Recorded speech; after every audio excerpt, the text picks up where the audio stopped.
Hello, I'm Dr. David Hamilton, and this is a reading from my book, Why Woo Woo Works, and this is from Chapter 1, Mind Over Matter, and this section is called The Power of Our Imagination.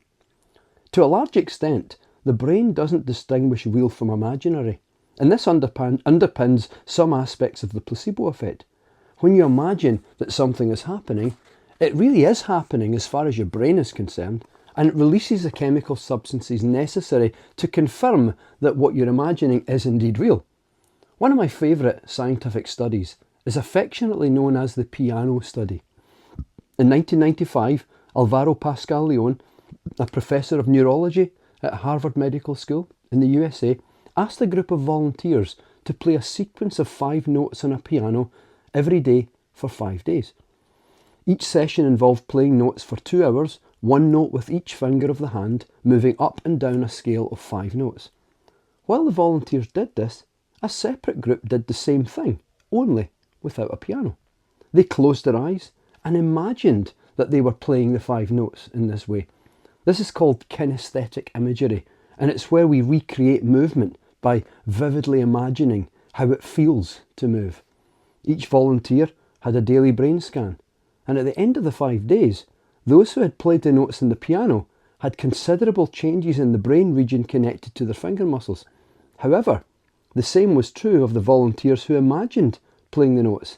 In fact, on comparing the scans, it wasn't possible to tell whether a scan came from a person who had played the notes with their fingers or with their mind. Visualization to enhance performance. It was already known at the time of the piano study that athletes could enhance their performance by practicing visualization. But this was the first brain imaging confirmation of what's actually happening when a person visualizes something. The prevailing belief among sports coaches was that visualization worked by enhancing an athlete's focus and their motivation to train and practice. Any notion that the brain was actually changing was swiftly dismissed as pseudoscience.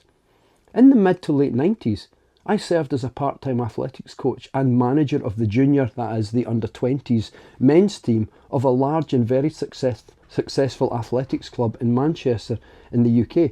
I also competed myself as a long jumper.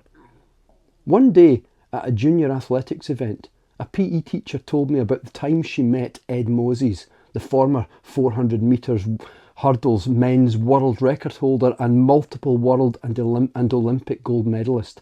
The great American athlete had been in the UK for an international competition, and he'd visited her school to speak to the children about sports.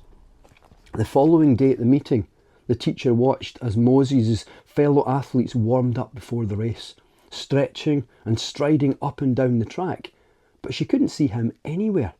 She eventually spotted him lying down beside a hurdle with his eyes closed. She wondered what on earth he was doing, seemingly losing valuable warm-up time. Shortly before the race, Moses got up, did some stretches and a few sprints, and then went out and won a good 30 feet, i.e. 10 metres, clear of the other runners. The teacher had a chance to chat with him afterwards and asked him if he'd been doing some kind of relaxation exercise beforehand, or if he'd even been asleep. Moses explained that he'd been visualising. He'd imagined the whole race in his mind, from the moment the starting pistol sounded to reaching the first hurdle, and the feelings and sensations in his body as he cleared it, then taking exactly 13 strides to the next hurdle before clearing that too, and so on. He'd pictured himself running the race in the way he wanted to run it.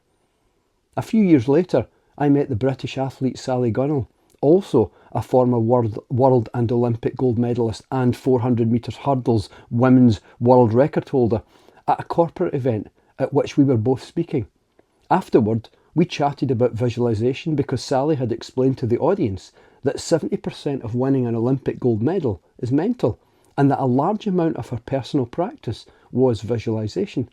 Like Moses, Gunnell visualised running the whole race, stride for stride, hurdle for hurdle, but with particular focus on the last portion. In a 400 metres hurdle race, this is the stage at which athletes often feel that their legs are as heavy as lead. When she visualised this part of the race, Gunnell would imagine her legs feeling light and moving with ease.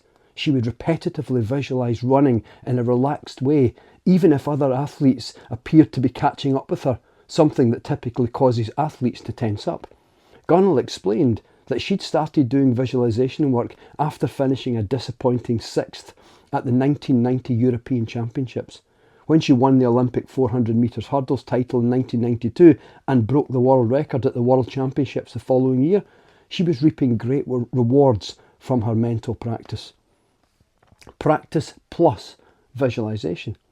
While I worked in the pharmaceutical industry and coached and competed in athletics on the side, I shared with a few colleagues that I was experimenting with visualisation practice. Most were supportive, but some found it amusing that, as a scientist, I was working with techniques widely regarded as pseudoscience. It was friendly banter, but typical of the assumption at the time. I continued to practice all the same, but kept it to myself. In a 3-month experiment, I practiced visualisation almost daily, and I listened to a Paul McKenna Ultimate Athlete self-hypnosis tape, which helped me to believe in myself. And in an outcome that I found astonishing myself, my long jump personal best improved by almost 3 feet, 1 metre. This improvement was significant enough for me to recognise just how effective visualisation could be, even in a short time, long before I became aware of the neuroscience research. Visualisation does more than improve an athlete's focus and motivation. It also affects their brain networks and significantly alters the strength and movement range of their muscles. In multiple studies, scientists have compared the strength of people lifting weights with people imagining lifting weights and have found relatively small differences in strength between the real and imaginary groups. One study by researchers in the Department of Biomedical Engineering at the Lerner Research Institute in Cleveland, USA, for example, compared volunteers flexing a finger several times a day with volunteers imagining flexing the finger, and found that those who did the real movement increased their finger strength by 53%. Those who did no movement at all, but just imagined it, increased their strength by 35%. Following copious amounts of modern research, it is now well understood that the optimum way to enhance performance in any sport or movement is to combine physical practice with visualisation. In order of best first, research shows that physical practice plus visualisation is more effective than physical practice alone, which is better than visualisation practice alone. I'm Dr. David Hamilton, and that was a reading from my book Why Woo Woo Works, and that was from chapter 1, Mind Over Matter.